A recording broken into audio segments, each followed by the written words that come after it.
Hello, the next quest in the level 90 Endwalker series of the Manderville questline is Duplicity and Duplication, given to us by Delian to the southwest of the Aetheryte in Rodzit Han.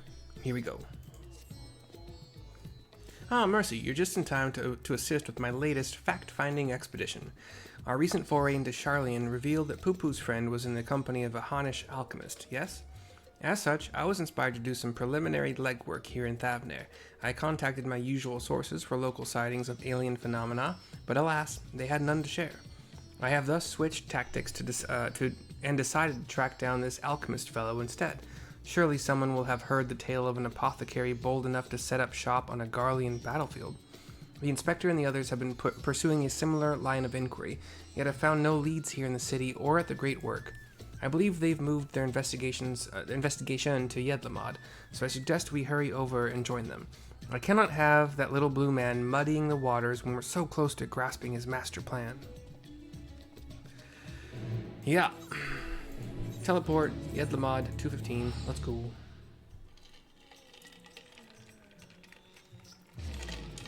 Let's go. If you want it, you can get it, let me know.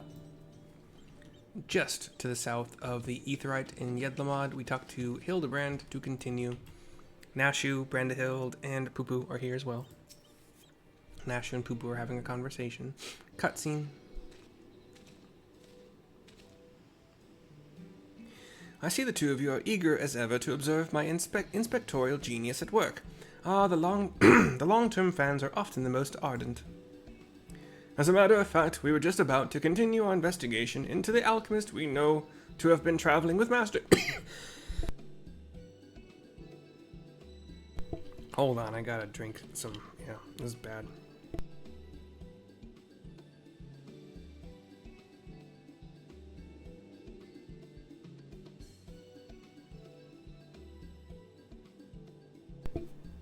Okay, let's find out. As a matter of fact, we were just about to continue our investigation into the alchemist we know to have been traveling with Master PuPu's comrade. He looks around at the group, but then gets really shy. I mean, that is to say, I am merely following in the inspector's wake. You needn't be so modest, my dear Inspector Brandahild. 'Tis wrong of me to comport myself as an equal to you as an equal to you all in any respect, for I am but a copy, and a flawed one at that. Stuff and nonsense, clone or not, self-deprecation is unbecoming in a Manderville man. Exactly, the things you can do are amazing. Oh, I don't know about that. 'Twas you who saved Mercy from certain doom, was it not? Well, not quite as alacritous as mine. Yeah, your rapid reasoning is nevertheless quite effective. It brings a smile to Brandy's face. 'Tis kind of you to accept me, rough edges and all. I only hope my meager contributions are of some small assistance. A little excited emote from Nashu, smile and a nod from Hildy, vigorous head nod from PuPu, smile from me. Too modest by half. I'd say that his mental faculties far surpass those of the original, says Delian, saying the quiet part out loud. That's enough chin-wagging amongst ourselves, I think. Let us spread out and learn what the locals know of this adventurous apothecary.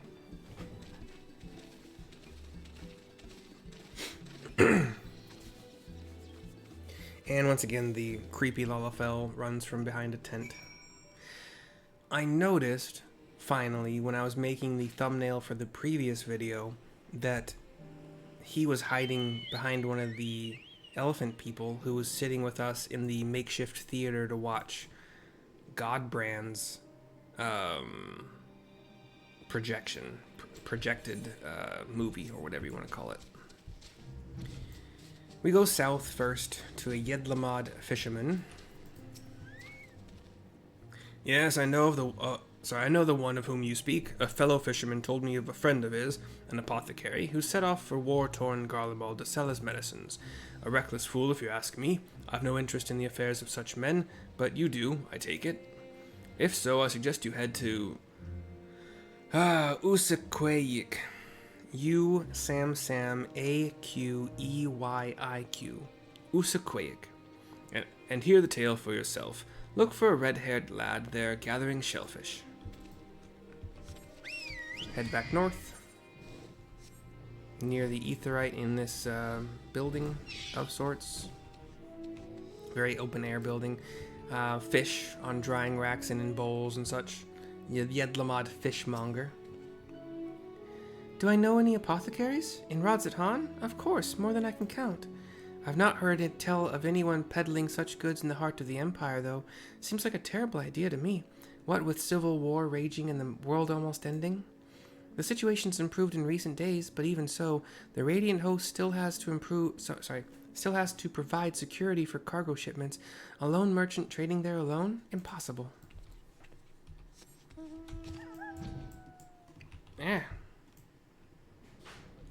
Fly over this building to the back of it to talk to a Yedlamad merchant who's looking over some big, big vase kind of containers, jugs, whatever, that are also topped, like they're stoppered. I know of many merchants who travel abroad to ply their wares, but none who have business in Garlemald. You'd have to be mad or desperate indeed to consider setting up shop in that troubled land. I mean, word is we've signed some kind of trade agreement with the Garleans, but it's still not the kind of place where one simply wanders in and opens a street stall. I'll fly around the building this time. Back south. To meet up with Hildy, who's talking to another person. Gives a bow. She gives a wave. Now she's falling asleep standing up. PuPu's with us as well. Once again, the creepy Lalafell is holding the two branches with some leaves on them to near a bush in obvious plain sight. Ah, mercy. I hope your questioning has borne fresher fruit than mine. I explained what I heard from the fisherman dude down there. Oh, a good friend of the alchemist in question, you say? Then let us gather the troops and pay a visit to this felicitous fisherman. Cutscene.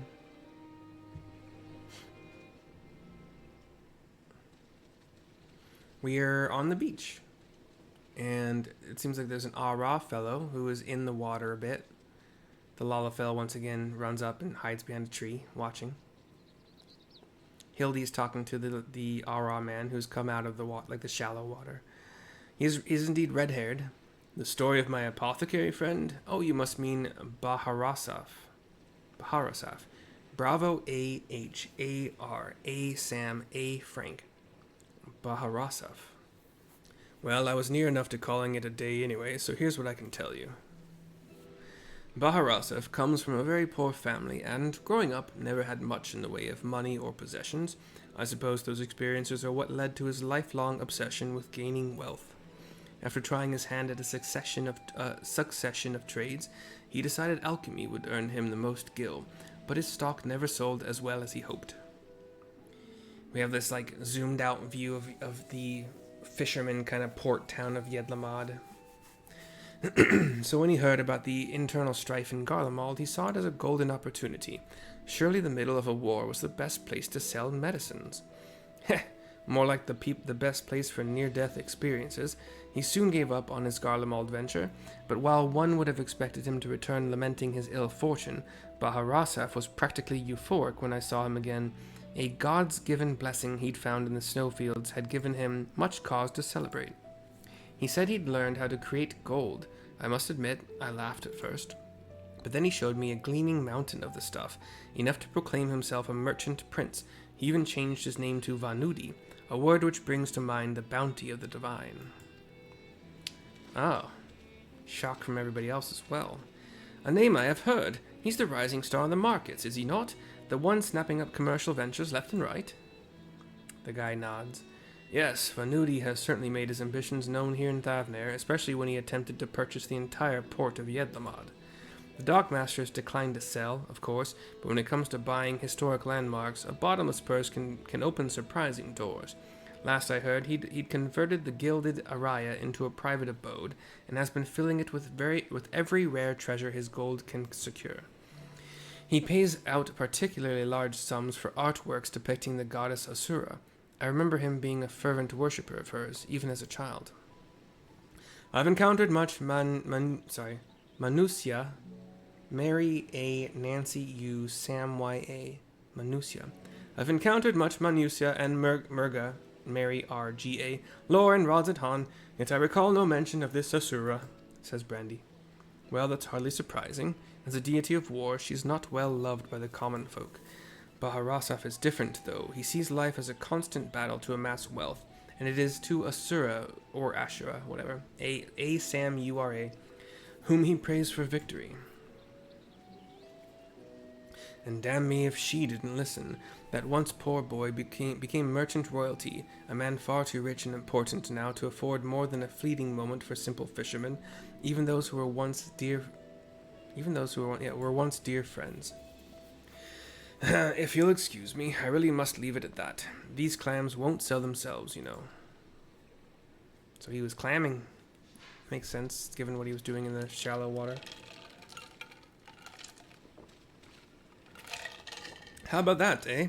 Our sought-after apothecary and the upstart merchant prince were one and the same.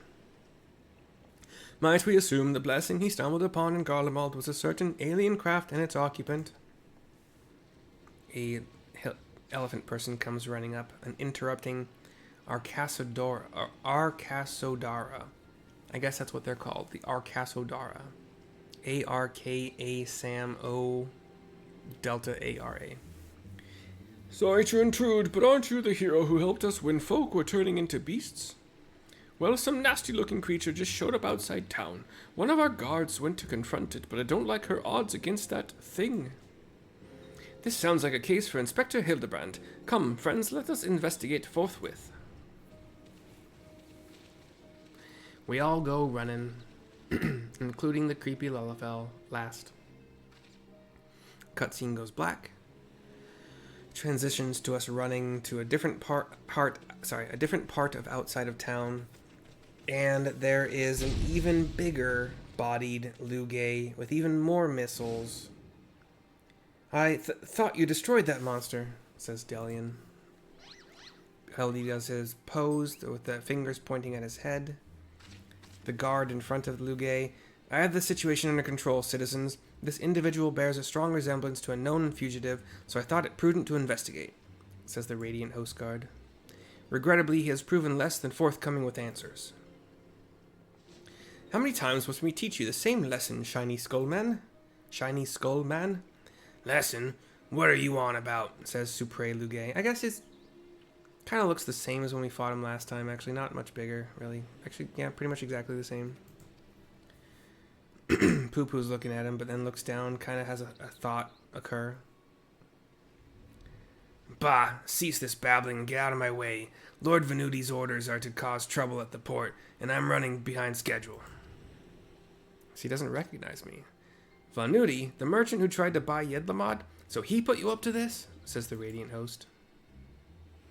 Curses, how did you manage to deduce our dastardly plan? You blurted it out, says Delian. Silence! No one who learns of our scheme can be suffered to live. Prepare to be squashed, meddlesome worms. And Godbert comes in with a flying, like two legs extended jump kick to the head of Lugay. But there are 3 more coming, exactly the same size, missiles, everything. 3 more sinister skullmen. What was the doctor a was the doctor a quadruplet? Uh-oh. We have the two-handed skillet-wielding... Not Jenlin. What's her freaking name? But she stands in front. Her eyes glow red, berserker style. The Lugays start to get very scared. She now is just brimming with purple, like red, purple, dark energy, and does a combo hit. Mother. We saw a black screen with like firework kind of pop-ups where the hits were. Only one Lugay is left. Starts coming towards us again. Vexatious vermin, this will soften you up. He holds like a spiked black bomb, and he throws it low at us. Delian starts to panic. Nashu starts to cheer. Hildy's mom tosses her skillet in my direction. I grab it and baseball thwack the bomb away to a small island where it explodes. Bah! A lucky hit! Says Lugay. Claps from Godbert, a nod from the mom, whose name I still can't remember. Cheering and clapping from everybody else. I give everybody a nod. The Lugay holds up a fist, another bomb. I have the skillet still. He bowls it low again. I miss. It goes under my skillet, like it kind of goes in the ground a tiny bit. Bounces off a passing by Coblin. Comes at the group. Hildy goes diving for it. It bounces on his head, but in his hands a couple times. Everybody else runs. It starts to glow red.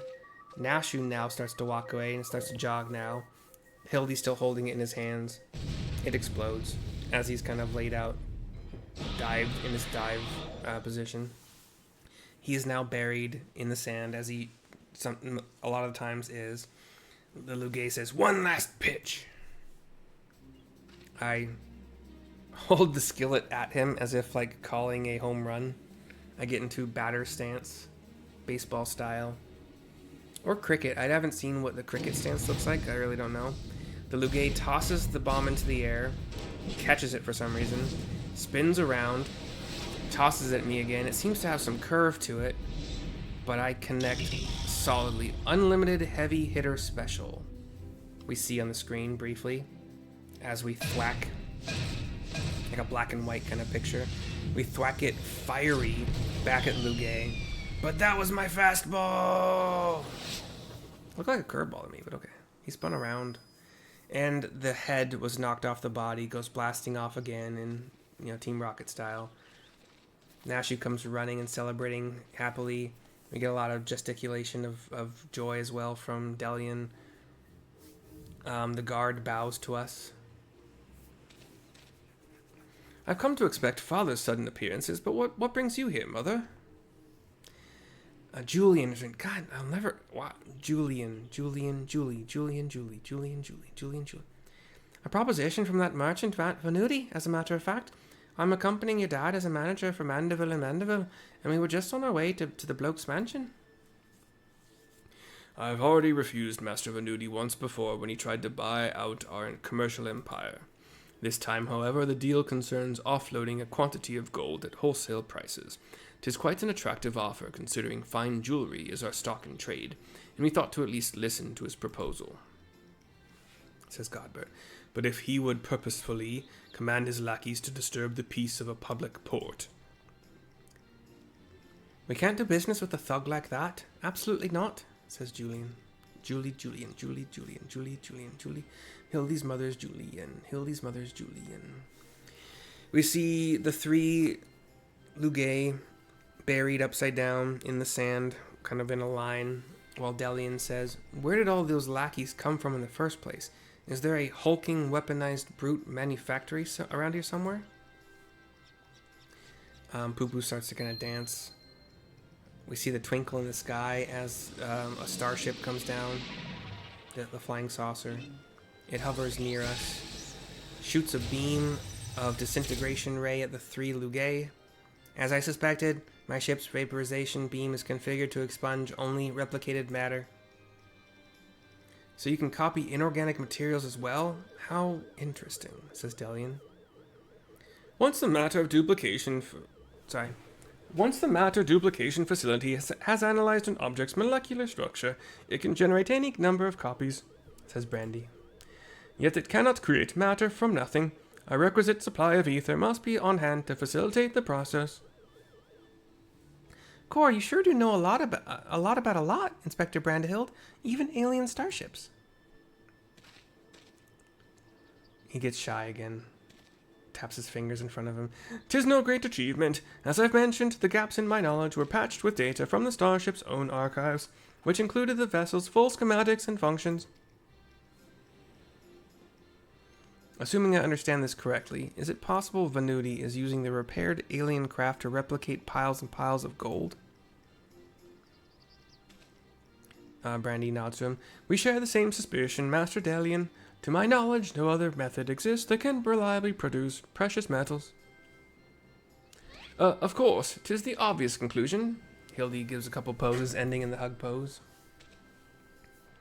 That being the case, one might further assume that Venuti is either threatening or deceiving Master PuPu's comrade in order to gain access to the vessel's superior technology. Our course of action is clear. We march right up to this gold spawner's front door and demand the release of his extraterrestrial hostage.